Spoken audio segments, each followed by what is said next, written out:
Welcome to part two of this Cloud Walker build. The fuselage was constructed last time and I can't resist leaving it actually, to be quite honest with you.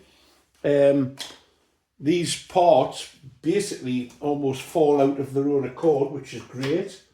Some of the plywood parts have needed a little bit of tickling out, but nothing major.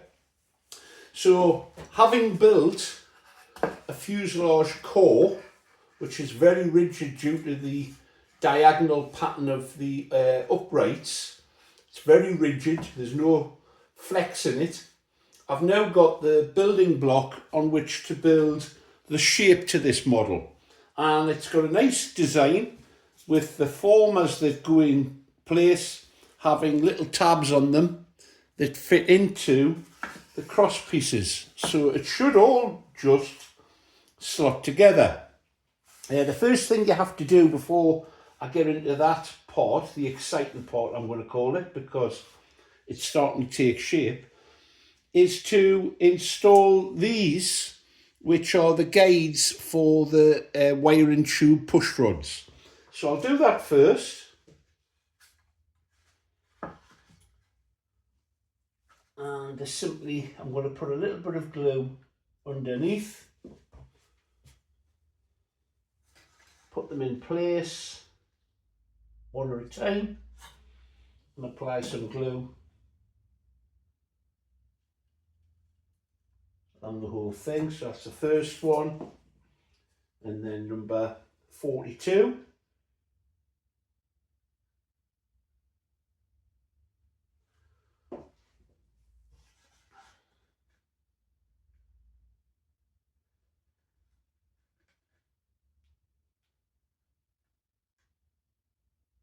So that one in place. 43.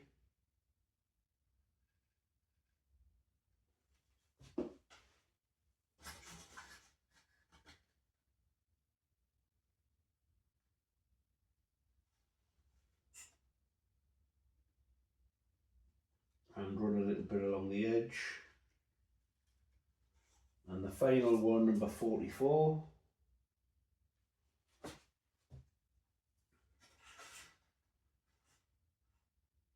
And if you're going to use wiring tube or tube push rods, you need to have them secure along their length, because if you fail to do so, the flex creates a lot of slop in the linkage end. So they're in place. Straightforward task. Now I've lined these up. I don't want to screw them into the wrong place. So number 17, which is a plywood cabin former, goes there.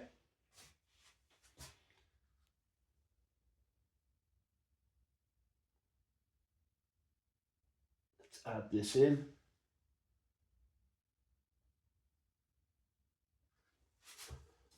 And number 18, which is another plywood former.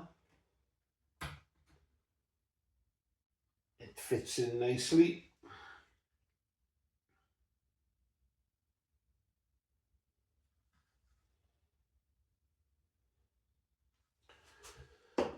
"19 is a balsa form, and you can see that the stringers will run down here and provide the shape. Now, if they go flush, let's just try actually.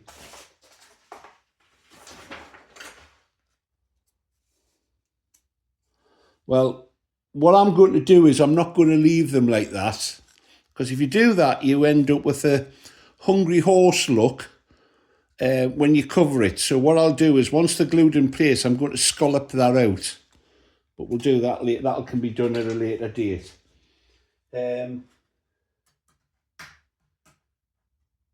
19.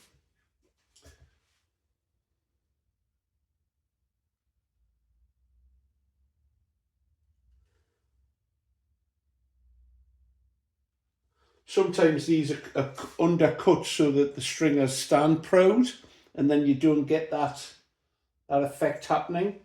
but it's nothing that can't be overcome. 20.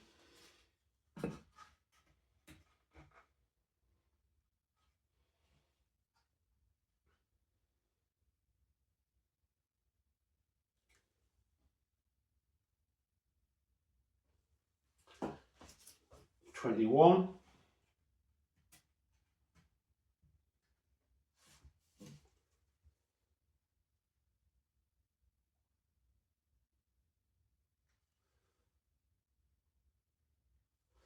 And 22.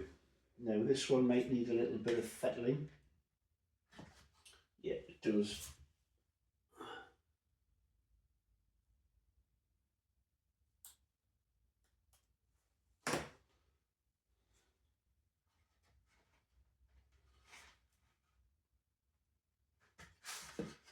A little bit tight that I suspected it would be. Don't know why, it's just when I looked at it, it looked a bit tight. There we go.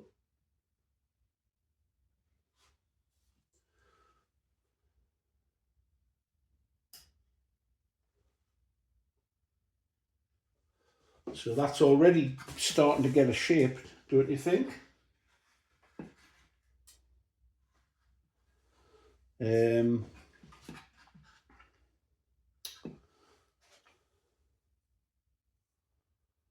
Sure where that one goes. That one's not for there.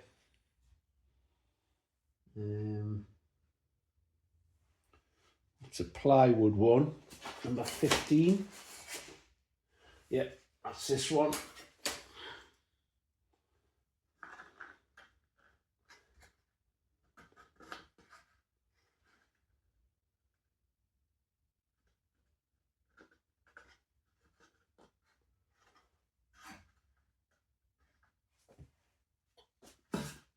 I'm liking the look of that. Yeah. Is it square? Hopefully it is. It's worth taking your time a little bit on this and not rushing it.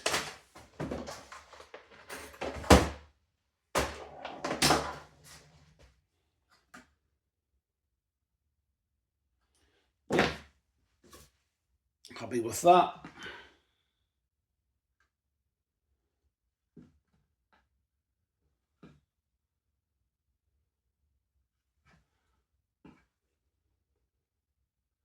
And that's the cabin structure.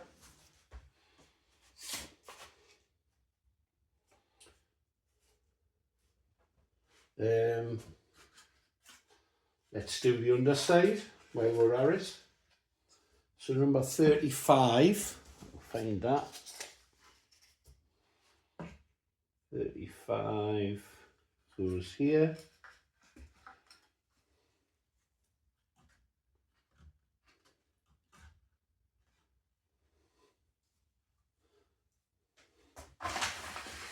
The end tip needed cutting there.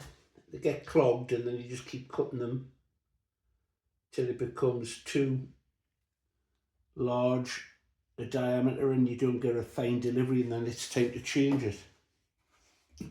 Here's 34, which is the plywood underside. Yeah, that one slots in there.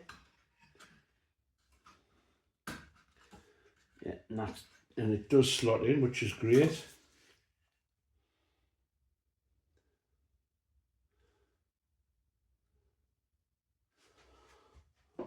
And after 35 obviously comes 36.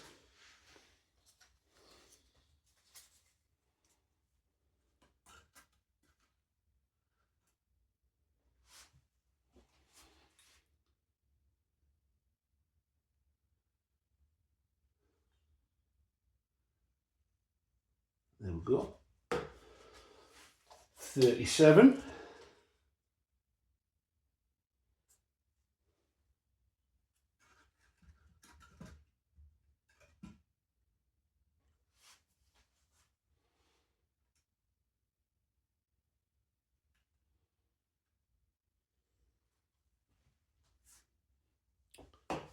38,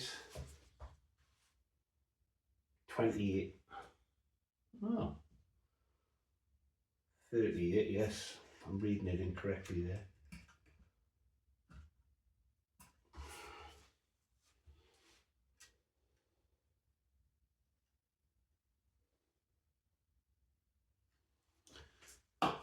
And I'm looking for 39. There we go.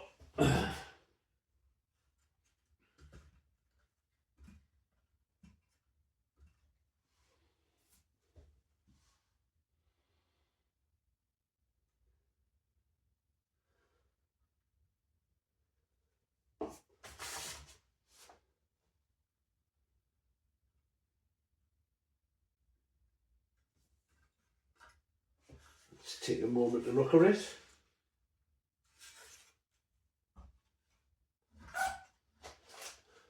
Tell you what needs to go on now. I've just realised now that we've done that. Let's find the undercarriage. Because obviously it won't stand up anymore by itself.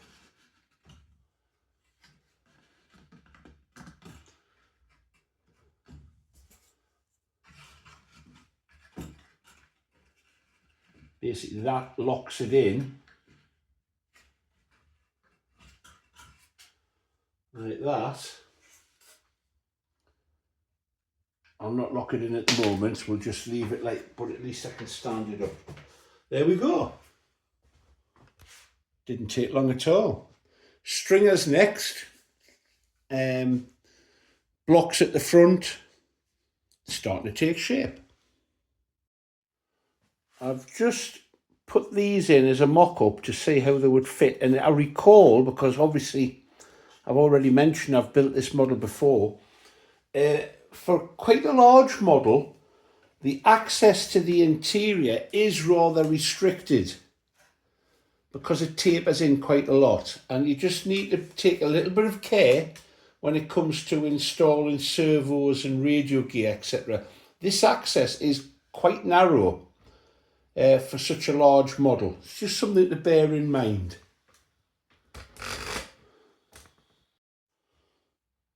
These strengtheners have now been added in, and I'm about to glue the cabin sides on. And this is an occasion where I won't be using CA glue. I think the white glue is the better option, but that will mean gluing and clamping. So I'm going to apply a liberal amount of glue here. And if the holes for the dowels don't meet exactly, then I'll just have to open them up with a rat file. Rat tail file, whatever you call it. So applying a liberal amount of glue, as you can see. It's not an indoor model after all.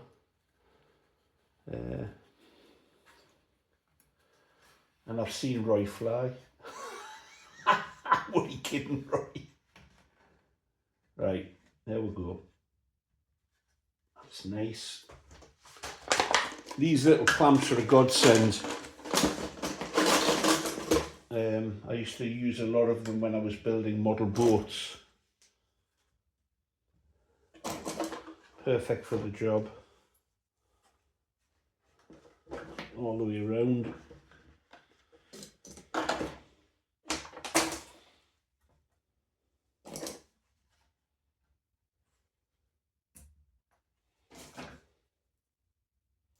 And I'll repeat the same thing on the other side, of course.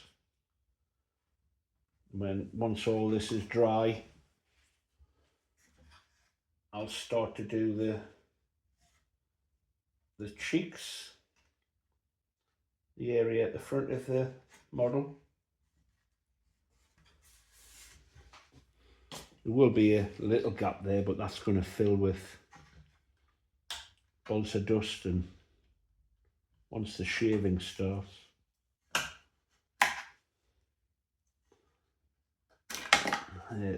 Come on, That's it.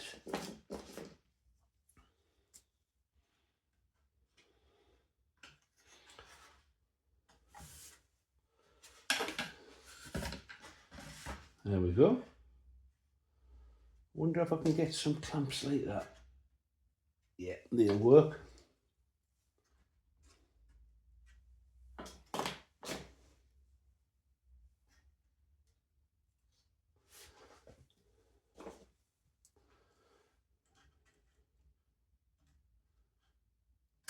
There we have it. Very quickly, that plain fuselage is starting to take shape. Very pleased with that. So it's onwards and upwards. Next phase, we'll add the stringers. Well, now that I've actually added the bottom and upper formers on, I can't resist pressing on and adding the stringers. I'm going to select the slightly heavier 6 gram ones for the bottom, because that's most likely to take the knocks, I would imagine. And I'll simply put them into position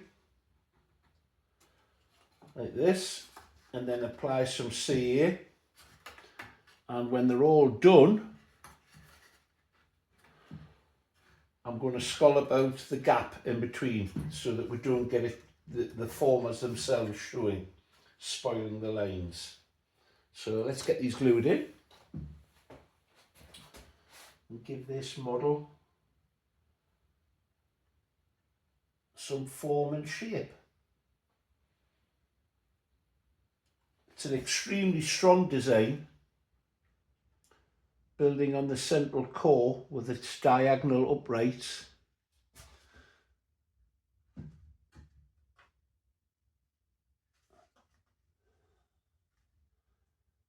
There we go, that's the first one in. Let's see what we've got. Another 6.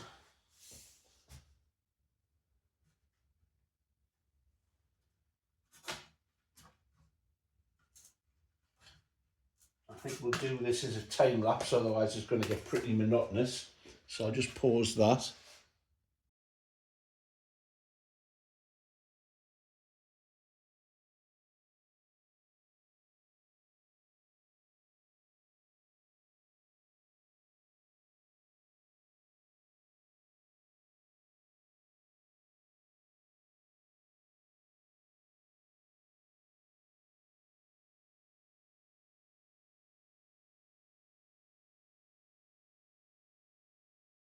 And there we have it. 3 stringers added. You need, as they come in towards the back, these ones need to be cut short. There's no point in putting them into there. So that's that lot done. Now, the upper one calls for a little bit more thought, because to achieve a run here, you need to create a triangular piece here. So what I'll do is I'll do the short runs first, here on this piece, and I'll then develop the triangular piece on the top, so that this one's going to go short. I can start using some of the lighter wood now. And I can tell straight away that's a lighter piece.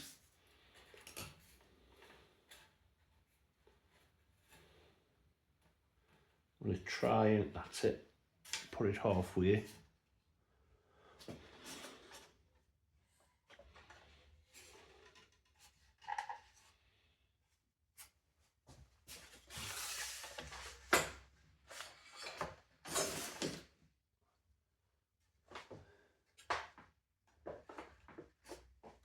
There we go. And I'll cut that.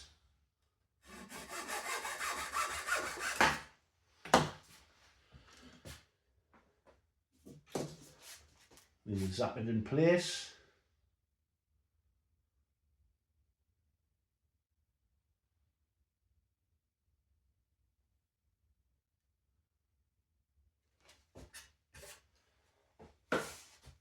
Now,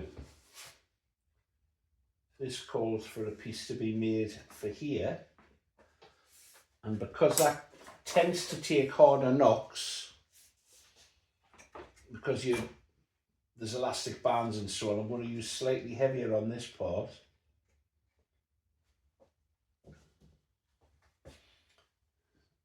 And I need to put a cut in here.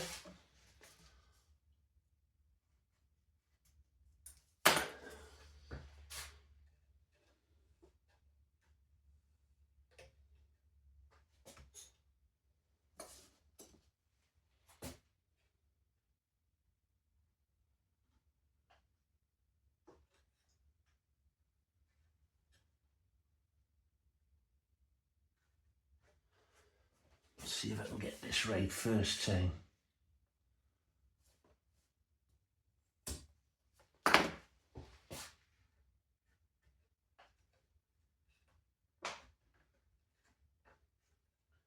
You know what, I can live with that. I can live with that.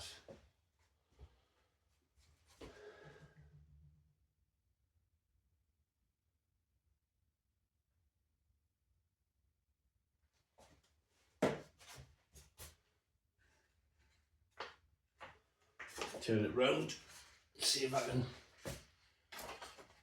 do as good a job on this side.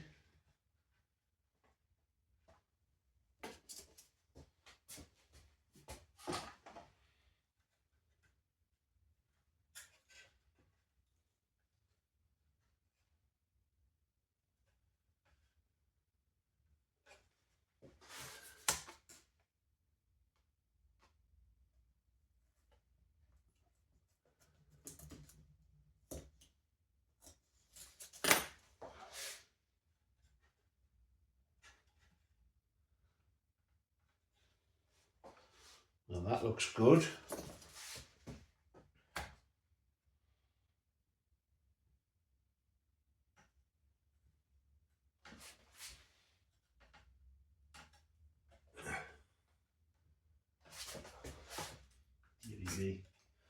Thought I'd stuck it there.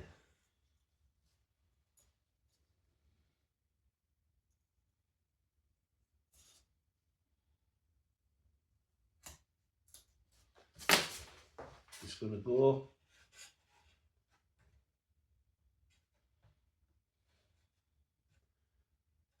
Get a little smidgen off the end.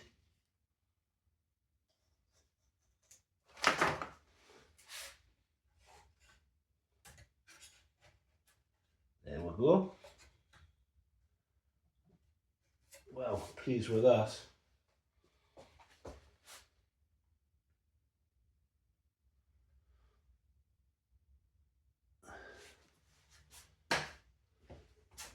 I think that bears a closer look. You can see what I've had to do there.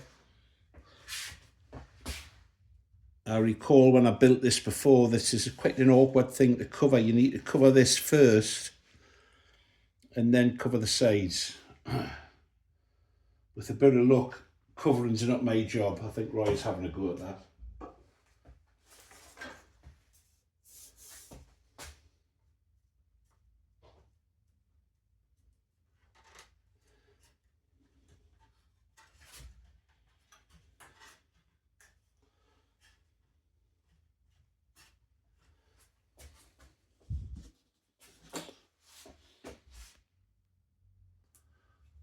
Move out a little so you can see what I'm doing.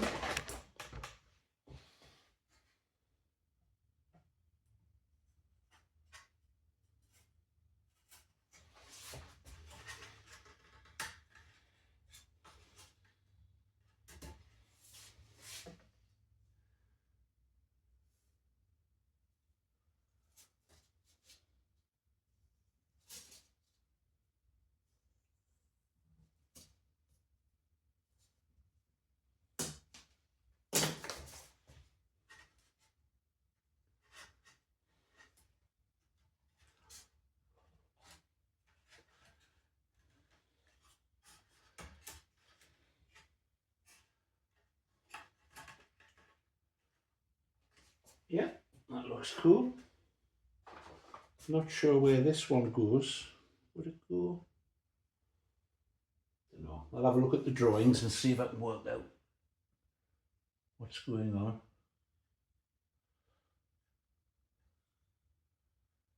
I'll probably go around these joints once it's all done with a touch of PVA. Does that go like that? And this is short anyway, I'm just trying it for... Yeah, I think it'll go like that. I'll just pause and double check. I'm about to add the last two stringers now. I think it's optional whether you could add these on or not, because there's a natural flow to the model without these. But they're on there, so they're on the plan, so let's do it. I'm just going to tack them, or tack this one here, and then line it up with the tail.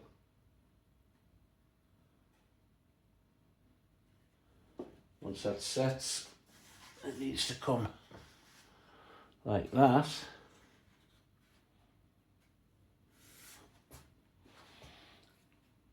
There's quite a bit of sanding to be done on this section. And the instructions it refers it to, and then polish. Lost in translation, I think.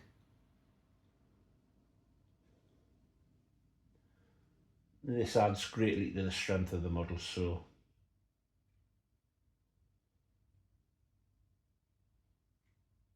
let's do it.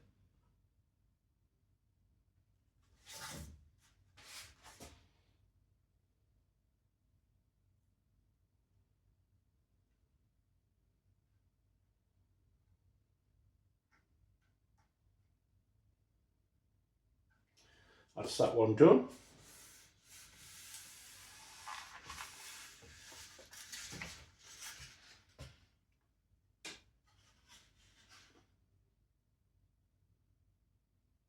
Does strike me as slightly odd, but never mind. I'll do the other one and then I'm going to call it a night. Well, I'm calling an end to that video now. Fuselage, I'd say, is about 95% completed. There are the cheeks to add on the front and the nose block. A removable hatch to give access for the battery. An internal servo tray. But that's essentially a fuselage. I've built it in a day, actually. I know you'll see these videos spread out a little, but it's been put together in a day, and it's a very substantial fuselage and very, very rigid. The diagonal pattern, the stringers, all add enormous strength to the model, and I'm sure it's going to give it a lot of service. I've added in the push rod tubes. That took a little bit of coaxing, but there we go. Cheeks tomorrow, nose block, wait for a nice day, get out, do some sanding, and then we'll push on and do, I think, the tail surface.